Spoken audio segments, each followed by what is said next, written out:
reakcija. Ok, prva stvar, s katero sem soočil v naši šoli, so omarice. Ampak ni za to, vsi smo šli čez to in vsi smo se naučili odpirati, prav tako so pa tudi dijaki in profesori na šoli vedno pripravljeni pomagati. Pa še na koncu koncev imate video tudi na TikToku, kjer je lepo vse razloženo. Kaj ti ne gre? Kaj, ne znam odpreti omarice, to sta. Snima video na Instagram, gledaj. Zakaj jaz tega nisem vedel? Pa dej, ali jaš malce malo, malo? No, in ko smo lih prvalci, vsak dan imate na voljo 4 menije, tako da si izberete tukaj vam najboljše. Dej, alo, mi da moramo iti. Ni dobro, da si tukaj. Saj ne bom edini, ki se zamudil, da bom tukaj. Jaz imam status vozača. Če živiš izven Ljubljane, ti je omogočen status vozača. Če se ti pa ne da voziti vsak dan, imaš pa itak 2 doma tukaj, Lic pa Poljane, 2 minuti stran.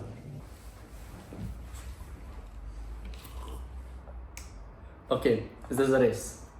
Ne šprica, zaradi tega, ker zgubili boste spoštovanje od profesorjev, nudili boste ful ene razlage, kar je v bistvu najpomembnejši del za razumevanje in pač ne splača se, ker kaj odnesete od tega, res. Ja, Aljaš. Joj, Aljaš, koliko je že ura? Pa pej, jaz si kar ne grem na uro, bilo šprico. Kaj s tabo, hočeš spet eno neopravičo? Jaz sem vprašal, raje za špricam, kaj da. Dobro, ajde, jaz grem. Ajde. Kje pa je Aljaš? Danes bi moral biti vprašan. Ja, halo.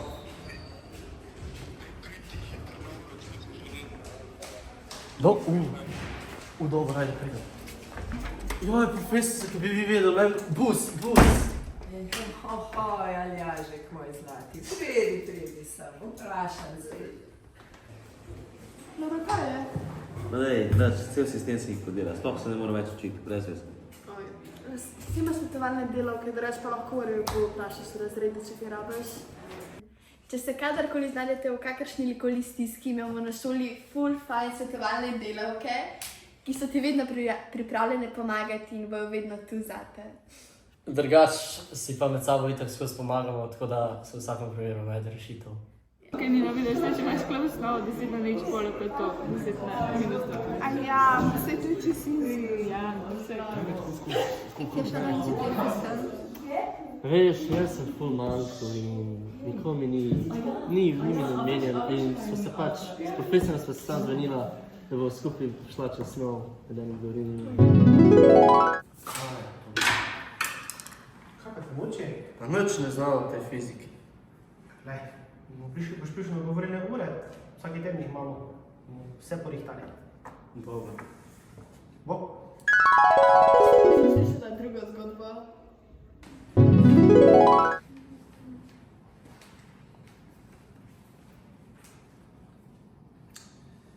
Govorili morajo se vsaki torek, kar prid. Zdaj vam gledajte. Ne, ti baš govorili ure s profesorjem. Vidiš, tu je potem hitrost je potulovljeno s časom, ne? In če želiš recimo tu izražiti s, se moraš znamiti česa? T. Ja, se pravi, se znamimo t-ja. Gre t v stran, je v krat t enako s. Ok, zdaj razumem. Super, Hvala, odlično. profesor. Bo. Govorilne ure so izjemna prednost na naši šoli, saj ti profesor nudi enkrat tedensko med poukom čas za dodatno razlago, če si slučajno manjkal ali pa če se nisi razumel med poukom. No, to je to. Ne, ni. Hočem reči samo še to, da eni profesori imajo pač svoja pravila in moraš jih upoštevati, če hočeš ali nočeš. Ja, Aljaš.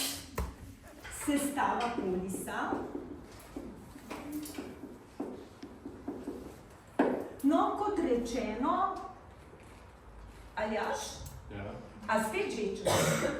Aljaš, del koš, to ti je že tretjič, to pomeni, da daš vsakmu svojemu šolcu en večernik, meni pa 2, ko sem si to spomnila. Gremo, hop. Ajde. To je to za danes. Upam, da ste kaj novega naučili in se vidimo naslednje leto. Kaj po gimnaziji meni gospa ravnateljica? Gimnazija je zagotovo program, ki omogoča mladostnikom več znanja, več zanimanja za posamezne stvari. Na šoli smo zelo veseli takih dijakov, ki želijo pridobiti veliko znanja, ki želijo pridobiti veliko novega.